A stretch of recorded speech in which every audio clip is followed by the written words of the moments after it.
तो भाई अगर तुम भी क्लास 10 12 के स्टूडेंट हो, बोर्ड एग्जाम 2024 में अपीयर होने वाले हो, तो भाई सीबीएसई ने तुम सब लोगों को एक बहुत बड़ा झटका दे दिया है, या यूं कहो झटका के साथ साथ में थोड़ी खुशखबरी भी है। अब फाइनल क्या है वो तो तुम लोग मुझे बताओगे इस पूरे अपडेट को सुन करके। बाकायदा सीबीएसई ने सर्कुलर जारी कर दिया है और तुम लोगों का बोर्ड एग्जाम 2024 का जो मार्किंग स्कीम है वो बिल्कुल बदल दिया है। ऐसा चीज बदला गया है जो आज से पहले कभी नहीं हुआ था, यानी कि अब तक का बहुत बड़ा चेंज सीबीएसई लेकर के आ गई है। और ये मैं ऐसे नहीं कह रहा हूं, बकायदा ये सीबीएसई का ऑफिशियल वेबसाइट है और सर्कुलर है। लेकिन मेरे ख्याल से पहले तुम्हें देखना चाहिए इस चीज को जो यहां पे तुम देख सकते हो कि सीबीएसई ने खत्म कर दी है बरसों की परंपरा।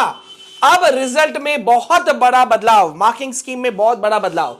तुम किसी भी अगर इस वक्त न्यूज पोर्टल को देखोगे तो तुम्हें यही चीजें देखने को मिलेंगी। ये देखो यहां पे सीबीएसई बोर्ड मार्किंग स्कीम में बहुत बड़ा बदलाव, स्टूडेंट्स को नहीं मिलेगा डिवीजन और डिस्टिंक्शन। बहुत बड़ा बदलाव मतलब क्या हुआ कि भैया सीबीएसई ने सालों का जो उनका ट्रेडिशन था ना, ट्रेंड था एक कि एक रैंक दिया जाता था स्टूडेंट्स को, वो सारा चीज बदल करके रख दिया है। अब ऐसा नहीं होने वाला और अब इंस्टीड इसके बदले क्या होने वाला है कि बच्चों को काफी अलग तरह का मार्कशीट जो है वो देखने के लिए मिलेगा। यानी कि अभी तक क्या होता था ना यार, देखो पहले मैं तुम लोगों को सर्कुलर दिखा देता हूं। ये है वो सर्कुलर जो सीबीएसई ने जारी किया है, इसको मैं एक्सप्लेन करूंगा। लेकिन यहां पे मैं तुमको एक मोटे तौर पर अगर समझाना चाहूं तो मैं समझा सकता हूं कि भाई first second rank third rank का जमाना अब लद गया। अब किसी को फर्स्ट रैंक होल्डर नहीं कहा जाएगा, सेकंड रैंक होल्डर नहीं कहा जाएगा, या यार तुम थर्ड आ गए, ऐसा ताने नहीं सुनने पड़ेंगे। मतलब अब इस चीज से छुटकारा मिल गया। बहुत बड़ा सर्कुलर सीबीएसई के examination controller of examination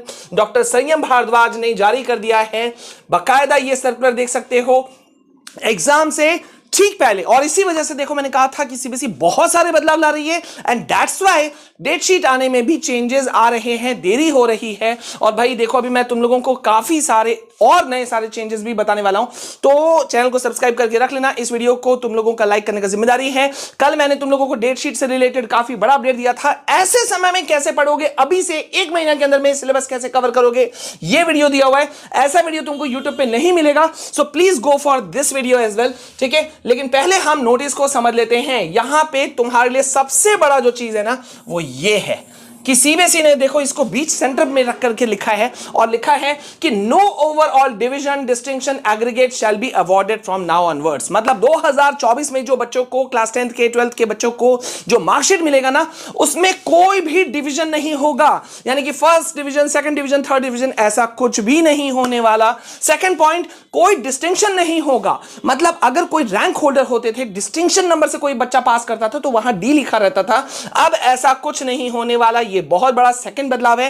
and दूसरा है कि एग्रीगेट भी नहीं मिलेगा। एग्रीगेट मतलब ओवरऑल मार्क्स, मतलब टोटल मार्क्स जोड़ करके जो नीचे लिखा होता था ना, टोटल मार्क्स इस बच्चे का इतना हुआ। सपोज कोई बच्चा जितना भी नंबर आया 300, 350, 400, 500 जो भी व्हाटएवर, जो भी, मैं एक एग्जांपल दे रहा हूं, लमसम एग्जांपल, तो वो कुछ भी अब लिखा हुआ नहीं आएगा। तो अब सवाल ये उठता है यार लिखा हुआ आएगा क्या? सिर्फ और सिर्फ only marks will be printed on your marksheet. सिर्फ मार्क्स लिखा हुआ आएगा, इसके अलावा कुछ नहीं आएगा। थोड़ा सा अगर समझ लो इस सर्कुलर की क्या जरूरत थी तो समझ जाओ।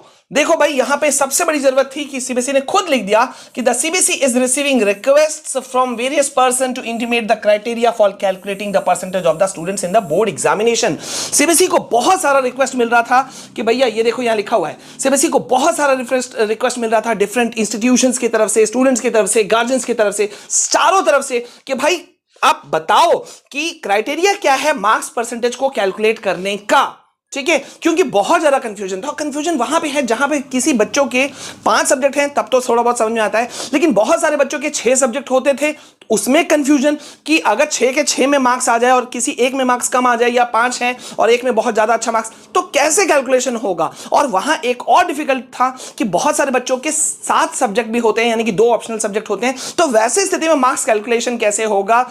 बड़े बड़े इंस्टीट्यूशंस में या हायर एजुकेशन के लिए अगर तुम लोग अब्रॉड जाते हो, फॉरेन जाते हो, तो वहां मार्क्स कैलकुलेशन कैसे होगा, ये बड़ा कंफ्यूजन वाला मैटर था। तो इसी संबंध में सीबीएसई ने कहा कि भैया जो हमारा एग्जामिनेशन बायलॉज है, ये देखो एग्जामिनेशन बायलॉज है, उसमें है 40.1 ये मैं पहले दिखा चुका हूं, ठीक है, बहुत सारे यूट्यूबर्स अब तुमको अभी दिखा रहे होंगे, मैं पहले भी दिखा चुका हूं।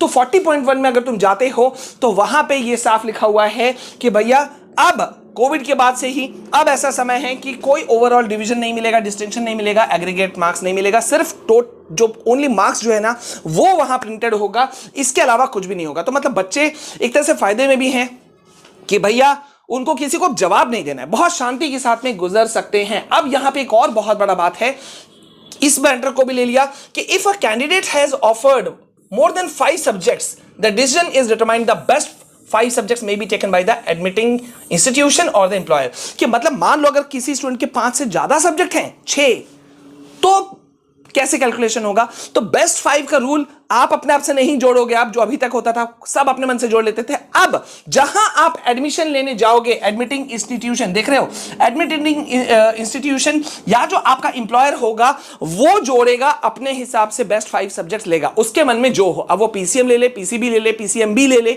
व्हाटएवर, वो उनका चॉइस होगा, ठीक है, इसके अलावा और कोई चॉइस नहीं होगा। जैसे कि देखो क्लास 12 की अगर हम बात करें तो क्लास 12 के बाद एडमिशन के लिए, अंडर ग्रेजुएट में एडमिशन के लिए टॉप 3 या टॉप 5 सब्जेक्ट्स की जरूरत पड़ती है, जैसा कि दिल्ली यूनिवर्सिटी में भी होता है। तो वहां पे भी ऐसे ही सेम क्राइटेरिया, वो लोग खुद से चुन सकते हैं टॉप 3 सब्जेक्ट्स, टॉप 5 सब्जेक्ट्स, ठीक है।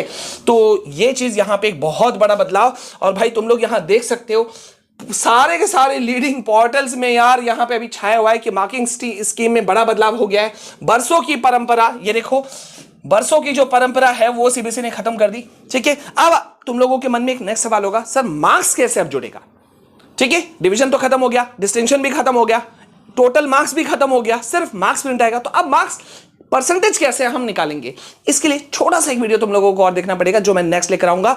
लेकिन भैया मैं बार बार कोशिश कर रहा हूं कि तुम लोगों को बोर्ड एग्जाम 2024 के लिए एक स्पीड मिले, एक एक्सेल मिले, तो इसके लिए हम जुड़ रहे हैं। मैं तुमको पहले भी हाथ जोड़ के माफी मांग चुका हूं, फिर से इस अपने चैनल से हाथ जोड़ के माफी मांग रहा हूं यार। पिछले कई महीने, 6-7 महीने मेरे बहुत खराब गए हैं, तबियत खराब है, ऑल रीजंस की वजह से।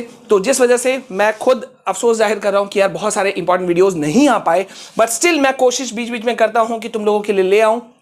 तो प्लीज चैनल को सब्सक्राइब करके रखो, not only for the authentic CBSE updates, बल्कि साथ साथ में पूरे जो बोर्ड एग्जाम की जर्नी है ना उसमें एक फोड़ने के लिए, क्योंकि किसी को भी पूछ लेना यार ये channel is one of the best channels in the YouTube, ठीक है। सो प्लीज गो फॉर दिस। मिलते हैं नेक्स्ट वीडियो में। इस वीडियो को शेयर जरूर करना, लाइक जरूर करना, और कमेंट में बताना तुम्हारा कितना परसेंटेज सिलेबस कंप्लीट हुआ। मिलते हैं। जय हिंद, वंदे मातरम।